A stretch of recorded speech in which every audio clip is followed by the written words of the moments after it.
As Arsenal struggled to find the opening goal against Southampton on Wednesday night, Alexis Sanchez became more involved in the game. Despite the fact he's at his most effective in the final third, he often drops deep to try and influence play. Arsène Wenger, in the early part of this season, countered that to some extent by deploying him as a centre-forward, but soon realised that, the Chilean would do what he does anyway, and has since almost exclusively selected him behind a striker. At St Mary's, there was a 5 or 6 minute spell when Sanchez followed up a foul throw by giving the ball away a number of times, failed to control it once, and all the things that frustrate people about the way he plays were apparent. Then Granit Xhaka fed Mesut Ozil. The German played the ball in the direction of Sanchez, and this time his control was immaculate.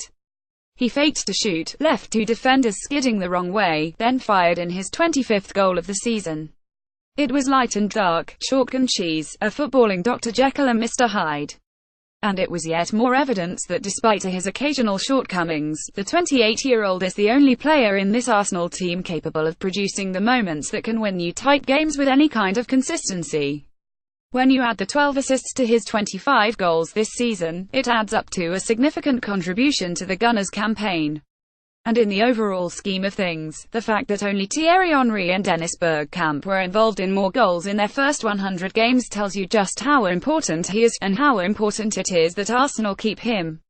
100 Only Henry and Bergkamp were involved in more goals in their first 100 Peter Litas games for Arsenal than Alexis Sanchez.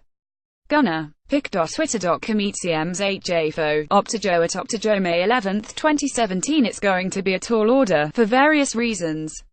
Arsenal's underperformance is clearly going to be an issue for a man who spoke explicitly about wanting to win things. There's the financial firepower of other teams who covet his attacking brilliance, not to mention the almost total lack of clarity about who is going to manage the team next season.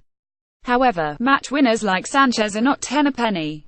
They are hard to come by. The last one Arsenal had in the ranks, Robin van Persie, perhaps gave the team too much reliance on one man, but the counter-argument to that is that finding better players to support him might have made the team itself better.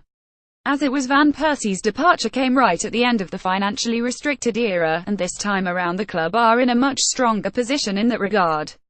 The Dutchman's sale helped finance the purchases of Santi Cazorla, Lucas Podolski and Olivier Giroud, but despite their ability to improve the collective, Arsenal still found it impossible to mount a genuine title challenge. What if those players had been added to a squad with Van Persie in it? It's speculation, of course, but having someone capable of moments of individual brilliance is usually a hallmark of a title-winning team.